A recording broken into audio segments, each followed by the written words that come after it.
성찬식으로 데려가도록 그렇게 하겠습니다.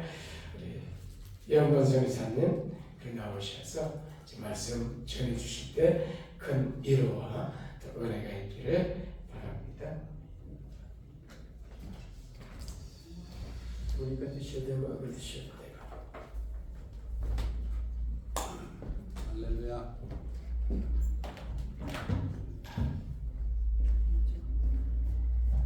네, 반갑습니다. 어색하시죠?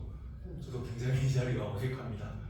하지만 이 귀한 자리에 또 저희 가족을 이렇게 섬겨주시고 또 항상 좋은 곳으로 함께 해주셔서 너무나 감사드립니다. 그래서 오늘도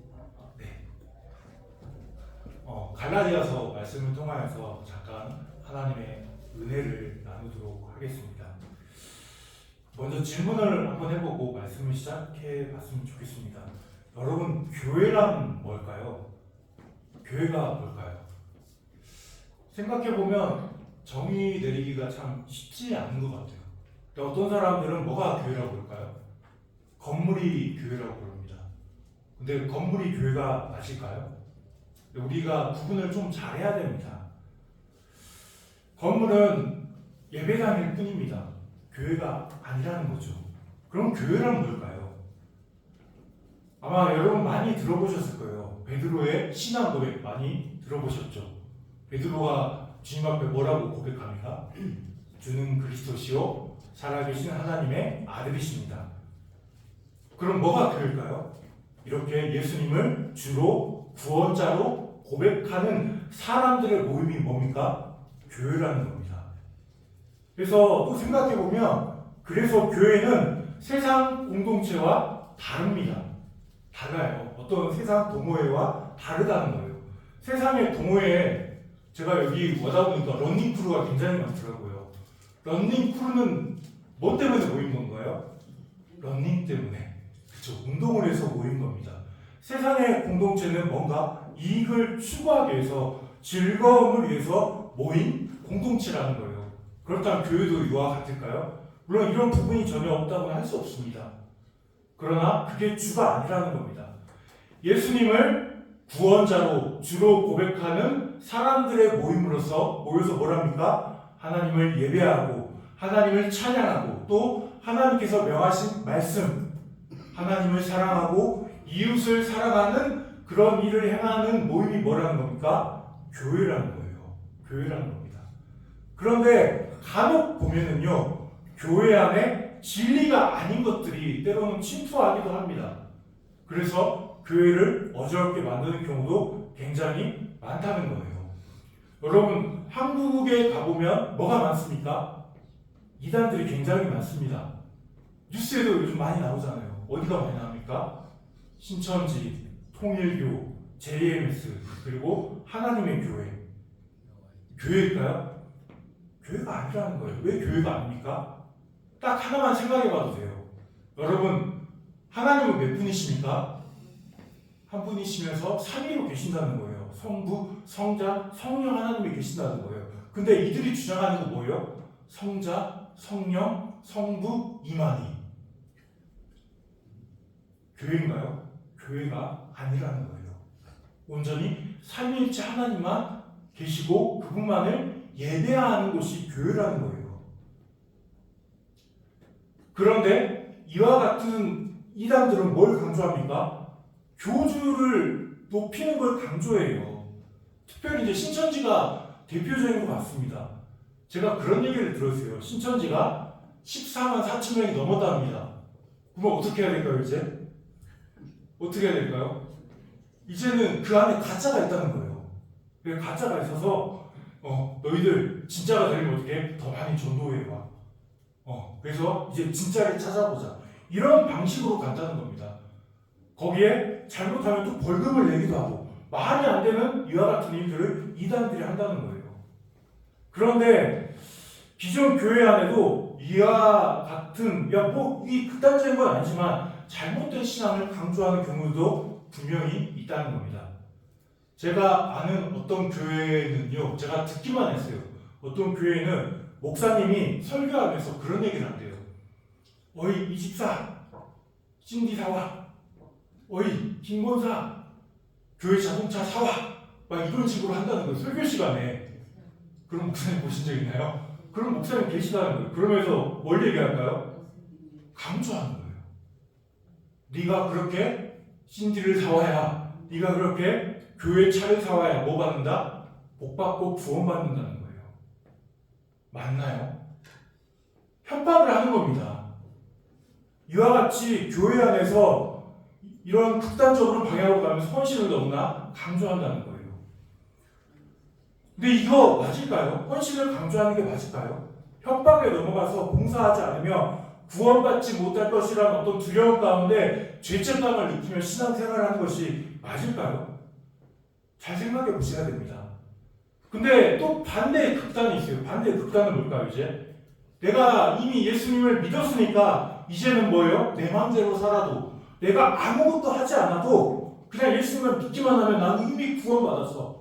이 신앙관이 옳은 걸까요? 양 극단을 지금 얘기하는 겁니다. 뭐가 맞을까요? 오늘은 그래서 말씀을 통해서 우리가 생각해야 될 구원관이 무엇이고 진짜 예수님을 믿는 사람이라면 어떻게 살아야 되고 또 어떤 방향성을 가져야 되는지 말씀을 통해서 잠깐 생각해 보도록 하겠습니다. 오늘 말씀은 갈라디아서 말씀입니다. 여러분 이 갈라디아서는요, 바울 사도가 갈라디아 지역에 세운 교회에 보낸 뭘까요? 편지라는 거예요. 그렇다면 갈라디아 지역은 어디에 있을까요? 트르키에 있습니다. 제가 어디서 왔어요? 트르키에서 왔습니다. 트르키에 갈라디아 지역이 있어요. 바울 사도가 세운 교회들이 있는 곳이 어디예요? 트르키입니다. 잘 모르시는 분들이 있는데 여러분 성경에 나오는 성지 많이 나오잖아요. 가장 많은 나라가 어딘지 아세요? 이스라엘이 아니에요. 트르키예요. 여러분 그래서 신앙인이라면 트르키에 한 번쯤은 꼭 와보시는 게 많이 도움이 되는 것 같아요. 제가 살아보니까. 네, 갔다가 성지순례 한번 하면 이 성경의 지도가 머리에 이렇게 그려집니다. 성경이 입체적으로 다가옵니다. 기회가 되시면은 트르키에 꼭 한번 와보셨으면 좋겠습니다. 왜 이런 말 하는지 모르겠지만, 네, 갈라디아 지역에 보낸 편지라는 거예요.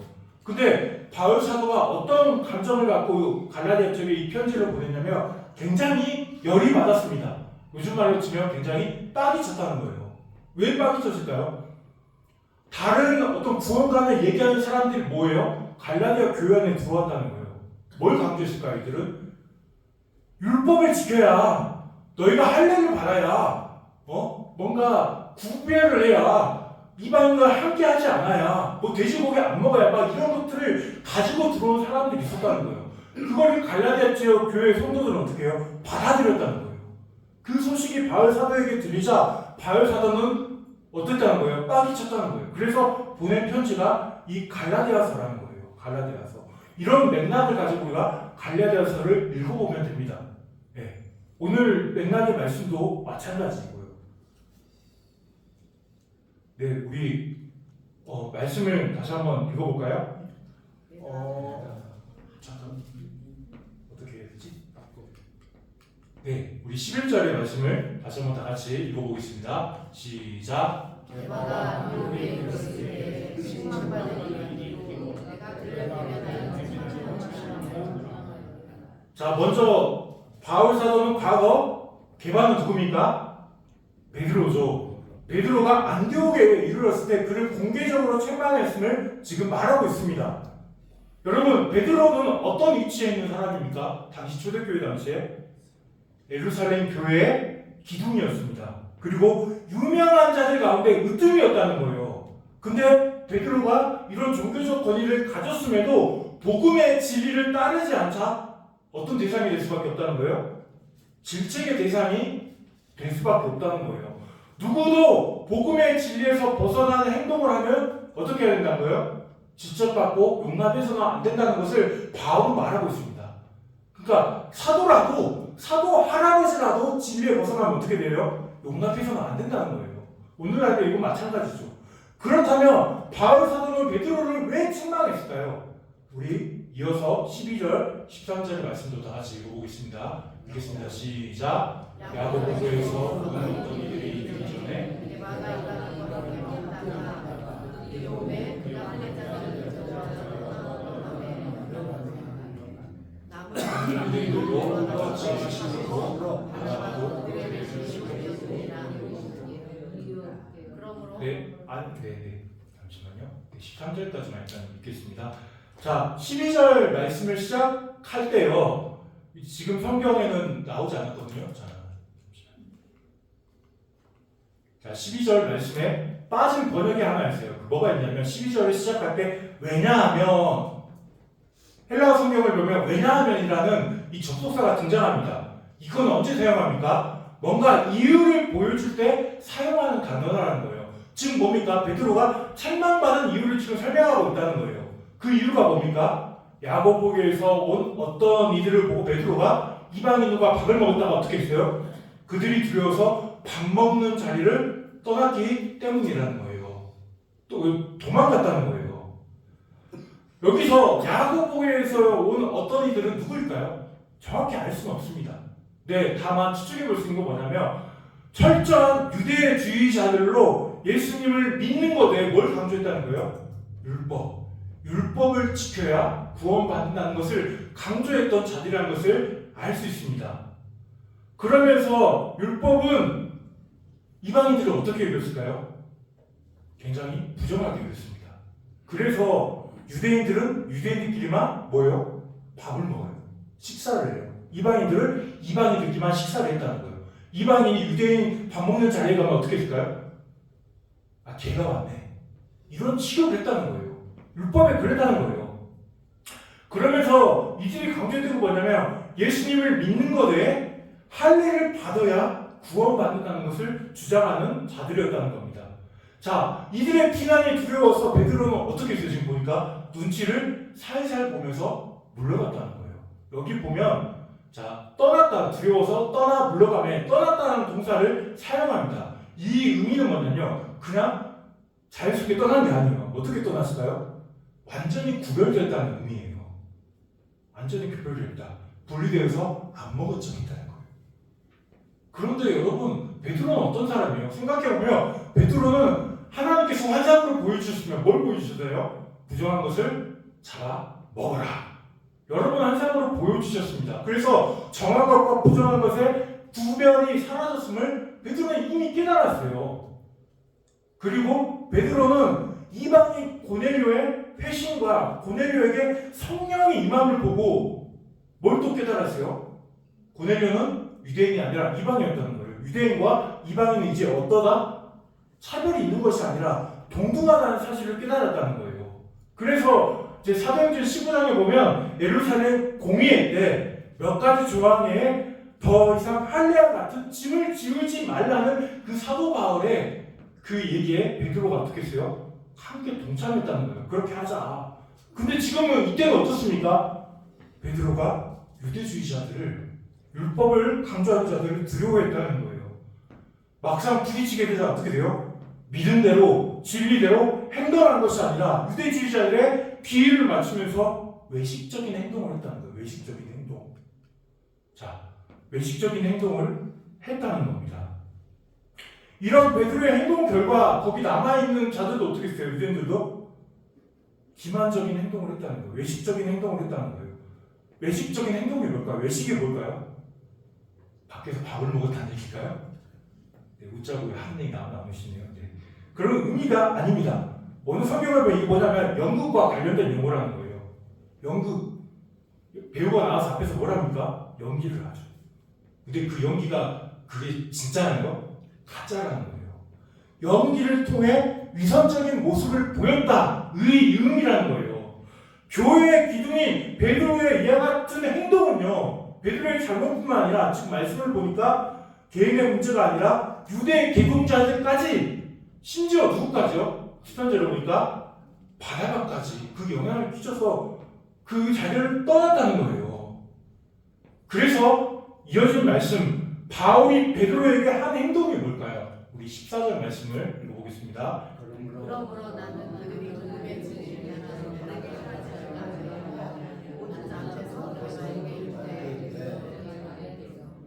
우리가 유대인으로서 이방인을 따르고 유대인들께 살지 않으면서 어찌하여 억지로 유대인을. 자, 바울 사도는요, 그들이 복음의 진리를 따라 바르게 행동하지 않음을 보고 공개적으로 어떻게 했습니까? 베드로의 잘못을 지적했음을 밝히고 있습니다. 이방인과 식사하는 자리에서 할례자들이 두려워서 비겁하게 자리를 피해 이방인을 향한 마음이 진실하지 못했다는 것을 바울 사도는 뭐 했어요? 책망했다는 거예요. 복음의 진리를 거스린 베드로를 책망했다는 겁니다. 지금 다시 한번 정리해보면 11절부터 14절의 말씀은요, 율법에 매여서 외식함으로 다른 사람까지 외식하게 만든 베드로를 책망하는 사건을 지금 바울 사도는 회상하고 있습니다. 그러면서 오직 복음에 율법주의 잔재의 뿌리가 남아있다는 것을 지금 이어주고 있습니다. 자, 이제 이어지는 15절부터 21절의 말씀은요, 바울 사도는 율법주의와 대응되는 이신칭의 믿음으로 의롭게 된다는 원리의 절대성을 이제 강조하면서 설명을 합니다. 우리 이어서 15절, 16절 말씀 같이 읽어보겠습니다. 읽겠습니다.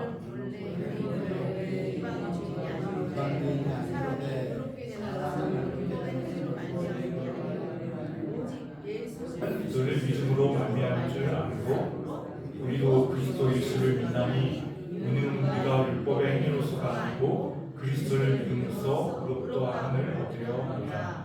율법의 행위로서는 의롭다함을 얻을 죄가 된 겁니다. 자, 바울 사도가 뭘 얘기합니까? 의롭게 되는 것은 무엇으로 된다고 말씀하고 있습니까?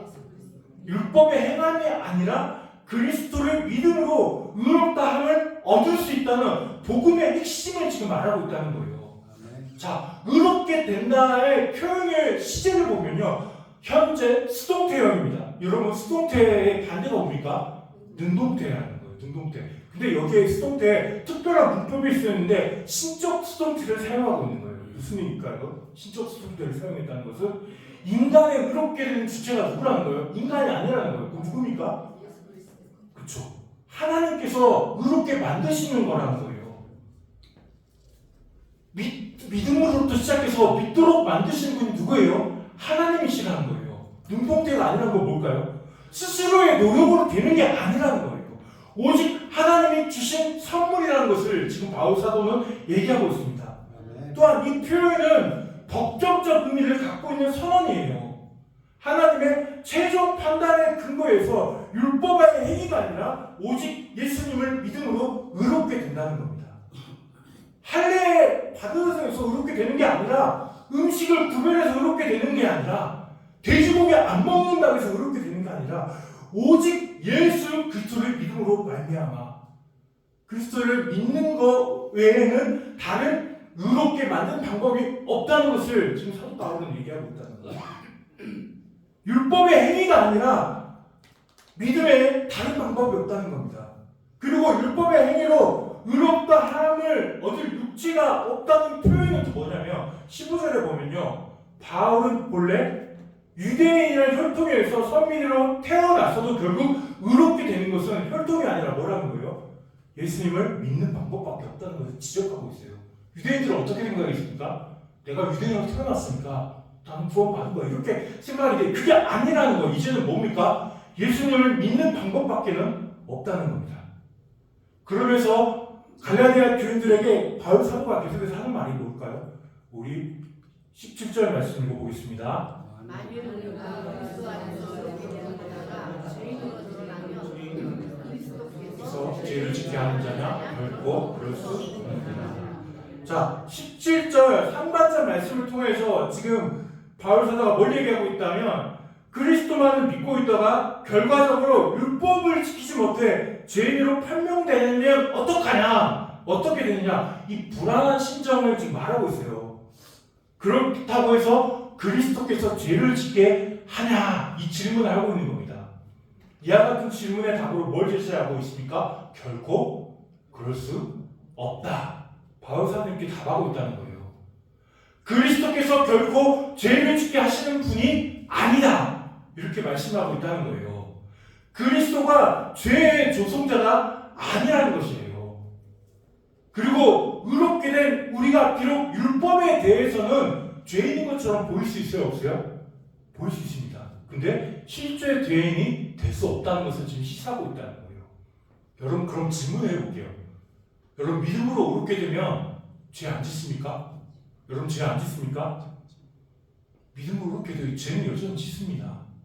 그럼에도 뭘 얘기하고 있습니까?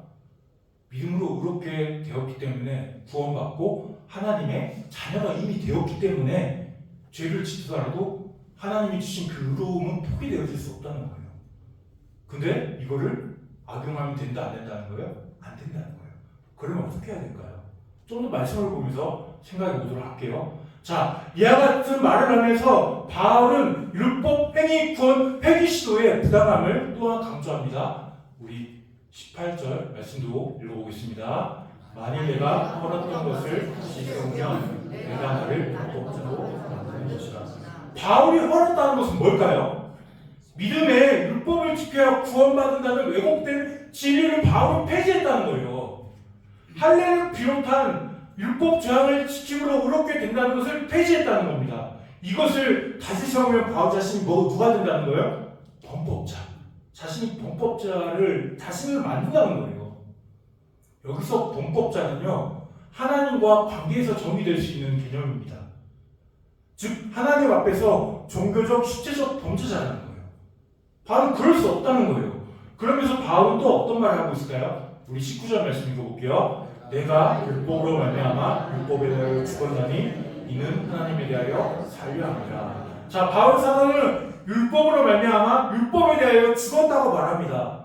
즉 바울은 율법의 요구에 대하여 반응하지 않고 율법의 영향력 아래 이제 더 이상 머물지 않겠다는 상태를 뭘로 표현하고 있어요? 죽음으로 표현하고 있다는 거예요. 이렇게 표현한 이유는 의롭게 되는 것이 율법이 요구하는 행위로 되는 것이 아님을 깨달았기 때문이라는 거예요. 자, 그러면서 정말 중요한 말씀이죠. 오늘 우리 또 완성구정기를 하고 어떻게 살 것이다. 이제 바울 사도가 자신이 다짐하고 있는 어떻게 살 것인지 우리 20절의 말씀 읽어볼게요. 읽겠습니다. 내가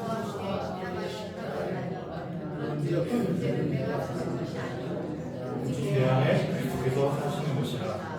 이제 내가 육체 가운데 사는 것은 나를 사랑하사 나를 위하여 자신을 모르신 하나님의 아들을 믿는 믿음 안에서 사는 것이라. 자, 바울은 먼저 자신이 그리스도를 믿을 때 어떻게 됐다고 얘기해요? 함께 십자가에 못 박혔다고 고백하고 있습니다. 여기에 시제를 보면 현재형도 아니고 미래형도 아닙니다. 그럼 뭘까요? 완료형이에요. 무슨 얘기일까요? 이미 끝났다는 거예요. 끝났다는 거예요.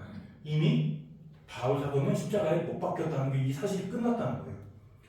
즉 자신이 과거에 그리스도를 믿음으로 그리스도와 함께 이미 십자가에 못 박혔다는 것을 표현하고 있습니다. 그리고 이 효과가 어떻게 될까요? 영구적으로 지속된다는 거예요. 그럼 무슨 얘기예요? 또 못 박히고 또 못 박히고 또 못 박히고 이게 아니라는 거예요. 아니라는 거예요. 한 번 못 박혔습니다. 그게 이미 끝났고 그 효과는 영구적으로 지속된다는 거예요. 무슨 의미일까요?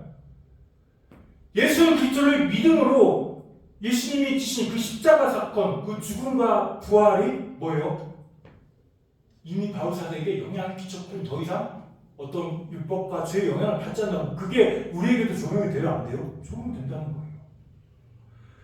그리스도에게 육체적으로 일어난 일이 바울에게는 믿음으로 영적으로 일어났음을 지금 바울 사도가 얘기하고 있는 겁니다. 그리스도의 십자가 대속 사건은 율법으로 의롭게 된다는 사실을 폐하고 이제 십자가 사건의 믿음으로 어떻게 된다는 거예요? 의롭게 된다는 것을 보여주는 사건이라는 거예요. 이 십자가 사건이. 그러면서 십자가에 못 박혔다는 것은 율법에 대하여 죽었다는 것이며 율법이 더 이상 삶의 주인이 아니라 이제 누가 삶의 주인이세요? 예수님이 삶의 주인이라는 그런 고백입니다. 바울은요, 율법에 대하여 죽지 않았을 때, 율법을 순종하며 살았을 때, 믿음으로 살지 못했을 때 바울은 어떻게 살았어요? 굉장히 의기양양하고 교만하고 그러지 않았나요? 자신이 삶의 주인이었어요. 여러분 성경을 보면 예수님이 지적한 많은 죄인들이 있죠. 근데 특별히 이 독사의 자식들을 하면서 지적하는 죄인들이 누굽니까? 바리새인들. 자, 예수님이 바리새인들의 어떤 점들을 지적했어요? 바리새인들이 뭘 자랑했습니까? 보통 내가 11조 많이 했다. 그리고 내가 늘 성전에 가서 매일 기도한다. 그러면 자신은 어떻게 여겼어요? 의롭게, 교만하게 여겼다는 거예요. 교만하게 여겼다는 거예요. 율법주의를 쫓아가면 어떻게 됩니까? 교만해진다는 거예요. 그러면서 바리새인들이 그런 얘기를 하잖아요. 저는 저 죄인들과 같지 않습니다. 저는 쓰레기들과 같지 않습니다. 이런 고백을 했다는 거예요. 이런 말을 했다는 거예요. 율법주의로 가면 교만해진다는 거예요. 바울 사도도 마찬가지예요. 그러나 이제 믿음으로 의롭게 된 이후에 율법으로부터 해방 이후에 자신의 자아는 죽고 그 안에 누가 사시게 되었다는 거예요? 예수 그리스도께서 사시게 되었다는 것을 지금 고백하고 있는 겁니다. 그래서 율법 안에서 해방되고 그리스도와 함께 십자가에 죽어도 이 세상에서 육체를 떠나 살 수 없음을 또한 고백하고 있습니다. 그러나 바울은 자신이 이미 죽었기 때문에 이제 육체 가운데 사는 것은 육체 가운데 사는 나머지 삶은 자기 자신을 위한 삶이 아니라 그리스도를 위한 삶이 되어야 함을 자각하게 되었다는 거예요. 그런 삶을 살아야 된다는 거예요. 이와 같이 고백하면서 바울이 하는 말이 뭘까요? 우리 마지막으로 21절의 말씀을 읽어보겠습니다. 내가 하나님의 은혜를 피하지 아니하노니 만일 의롭게 되는 것이 율법으로 말미암으면 그리스도께서 헛되이 주셨느니라. 네. 바울 사도는 먼저 자기 자신이 하나님의 은혜를 폐하지 않고 믿음을 통해서 값없이 주시는 하나님의 구원의 은혜 안에 있음을 필요합니다. 그리고 율법으로 의롭게 되는 것이 가능하다면 하나님의 아들이신 예수님이 십자가에서 고난받고 죽으실 이유가 뭐가 있느냐 이런 말하고 있어요. 다시 율법주의로 돌아가고자 한다면 그것은 뭡니까? 십자가를 이제 헛되이 여기지 않고는 불가능하다는 거예요. 율법주의로 돌아가는 것은 십자가를 헛되이 여기는 게 된다는 겁니다. 자, 말씀을 정리해 볼게요. 오늘 말씀을 보면요, 바울은 갈라디아 교인들에게 무척 화가 나 있다는 것을 알 수 있습니다. 그들은 바울이 전한 복음에 할례를 받고 율법을 지켜야 의롭게 된다는 다른 복음 사상에 빠져 있었다는 거예요. 그러면서 과거 베드로의 외식을 지적하면서 이 신취 믿음에 대해서 강조합니다. 베드로는요, 다시 한번 강조하지만 과거 하나님께서 보여주신 환상과 이방인 고넬료 회심 사건을 통해서 부정한 것과 정한 것의 기준이 사라졌음을 깨달았어요.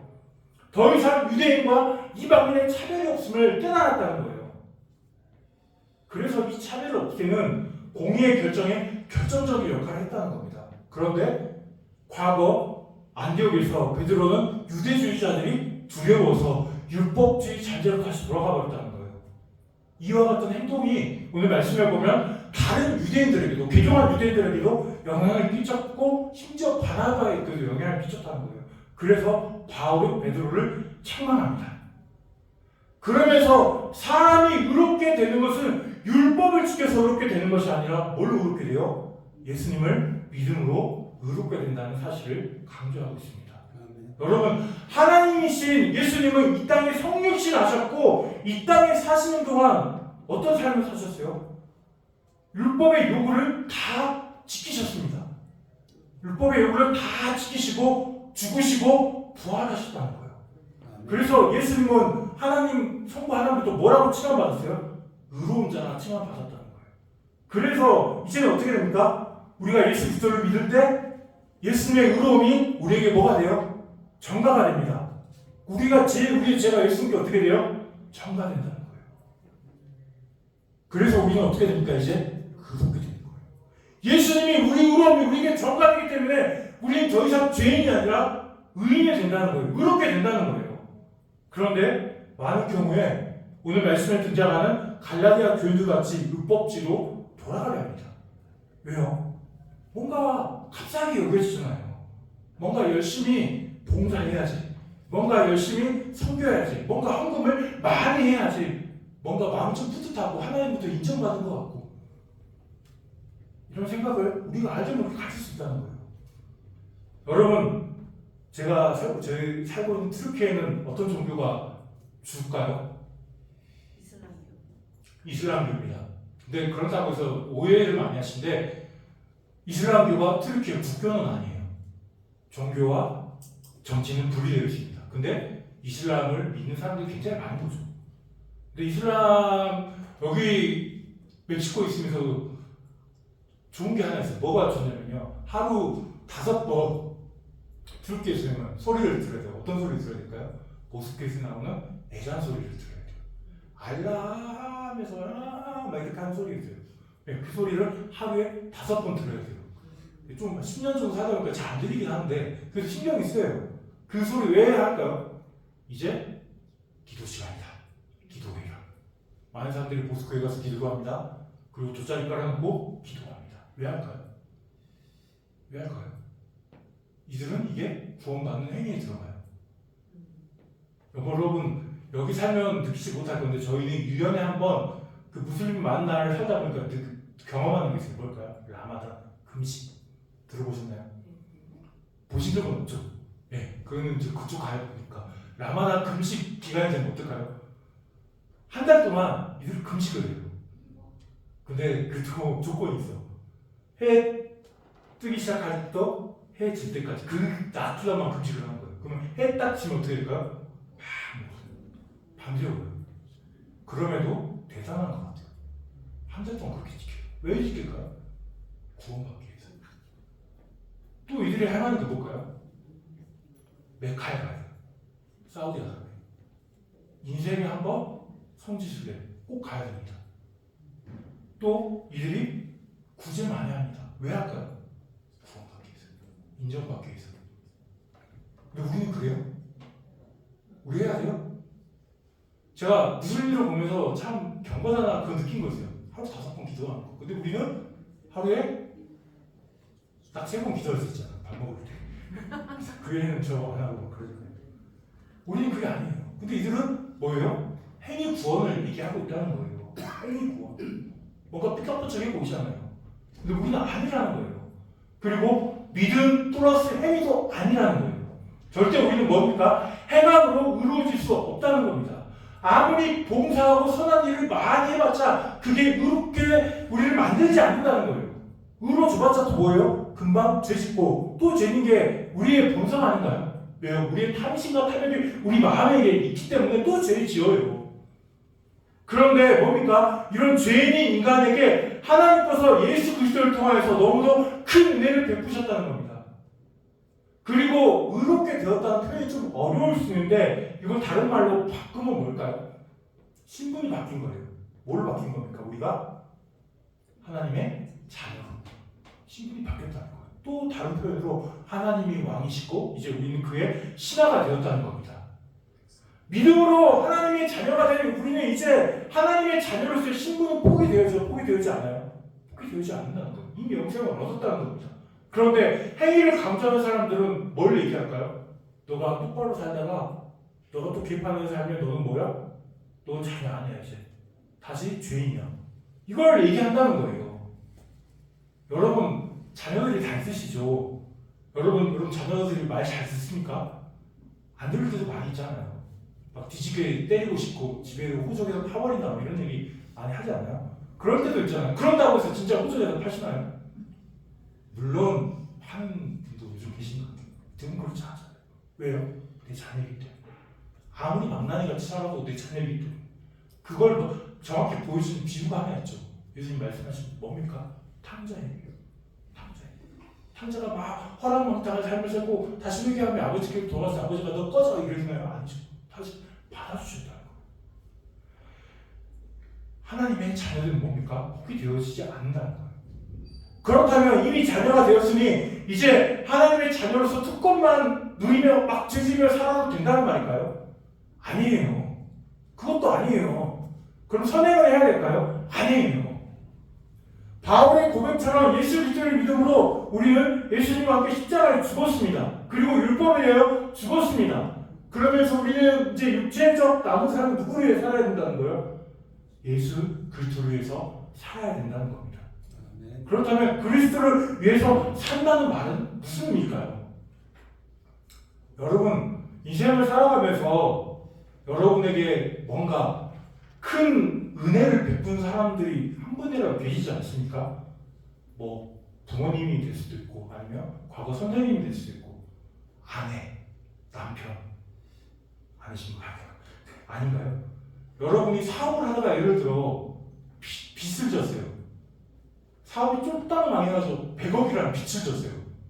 근데 내가 정말 존경하는 어떤 선생님 나타나서 너 빚 졌구나, 너 곧 감옥에 가게 생겼구나, 내가 그 빚 갚아줄게 하고 100억의 빚을 딱 갚아줬어요. 그러면 우리 마음이 어떨 것 같아요? 그 사람을 향해서 아무렇지도 않나요? 아니요. 저는 그 집에 가서 종이라 할 것 같아요. 왜요? 너무 고마우니까. 그리고 그 사람이 뭔가 시키면 잘할 것 같아요. 최선을 다해서. 물론 이게 오래가지 않겠죠. 근데 제가 무슨 얘기를 하고 있는 거예요? 하나님께서는 예수 그리스도를 통하여서 우리에게 이보다 더 큰 은혜를 베푸셨다는 거예요. 더 큰 사랑을 베푸셨다는 거예요. 우리는 이미 제가 죄인 때 그런 고백을 말했어요. 난 쓰레기다. 왜요? 내 속을 보면 늘 더러운 게 너무 많았기 때문에 그런 생각을 정말 많이 했던 것 같아요. 근데 뭡니까? 예수 그리스도를 믿고 난 이후에 그 십자가 은혜를 깨닫고 난 이후에는 어떻게 변했을까요? 하나님 나 같은 죄인도 나 같은 쓰레기 같은 사람도 받아주시는구나. 이 감격의 은혜에 막 어떻게 할 수가 없더라고요. 물론 매일 그러진 않아요. 그래서 우리가 중요하게 생각해야 될 게 뭘까요? 이 십자가 은혜를 잊지 않는 거예요. 잊지 않는 거예요. 이런 맥락에서 주를 위해 산다는 것은 하나님께서 우리를 택하여 주신 그 은혜에 감사하고 또한 우리에게 믿게 해주신 그 은혜에 감사하고 영원한 형벌을 받을 수밖에 없는 우리를 구원해 주신 그 은혜에 감사하면서 그 주님이 원하시는 일을 우리가 해드리는 거예요. 그분을 기쁘게 해드리는 게 이제 우리 나머지 삶이라는 거예요. 그렇다면 주님이 기뻐하시는 일이 무엇일까요? 원하시는 일이 뭘까요? 우리가 이것만 생각하고 마치겠습니다. 이게 뭘까요? 먼저 뭘 해야 돼요? 우리 하나님의 십자가의 은혜를 생각하면서 그분 앞에 나가서 뭘 해야 됩니까? 기도하고 죄를 또 회개해야 돼요. 그렇지. 이미 의인이기 때문에 죄 안 짓는 거 아니에요? 죄 짓습니다 여전히. 몸은 이미 깨끗해지지만 손과 발이 여전히 더러워요. 그래서 씻어야 돼요. 계속 회개해야 됩니다. 또 뭘 해야 될까요? 예수께서 요약해진 율법의 말씀, 하나님을 사랑하고 이웃을 사랑하라는 이 말씀 우리가 어떻게 해야 돼요? 지켜야 돼요. 어떤 마음으로요? 사랑하는 마음으로, 감사하는 마음으로 지켜야 된다는 거예요. 그래서 오늘 예배에 나올 때 어떻게 나와야 됩니까? 하나님 사랑하는 행위잖아요. 뜨거운 마음으로, 십자가의 은혜에 감사하는 마음으로 우리가 하나님을 예배하고 찬양해야 됩니다. 또 십자가의 은혜를 생각하며 감사하는 마음으로 주변에 소외되고 연약한 성도들과 이웃들을 향하여서 우리가 사랑을 베풀어야 된다는 거예요. 근데 다시 한번 강조하지만 이것은 절대 구원받기 위해서 하는 행동이 아닙니다. 은혜에 감사하며 자발적으로 감사함으로 행하는 거라는 거예요. 그래서 여러분 행함과 믿음을 얘기할 때 행함과 믿음은 동전의 양면과 같아요. 양면과 같다는 거예요. 행함 뭘로 증명해야 됩니까? 믿음으로 증명한다. 믿는다고 하면서 우리의 삶은 전혀 변하지 않고 여전히 개판으로 살아간다면 그 사람 정말 믿는 걸까요? 우리가 함부로 판단을 할 수는 없어요. 네. 그래서 잘 생각해 봐야 된다는 거예요. 여러분 제가 그런 비유를 많이 했는데 여러분 부부가 있습니다. 부부가 있어요. 네, 사랑하잖아요. 사랑하시죠? 네, 다 사랑하시죠. 사랑하는데 어느 날 남편이 그래요. 저녁에 자다가 약간 권태기가 왔어. 여보 나 당신 사랑해.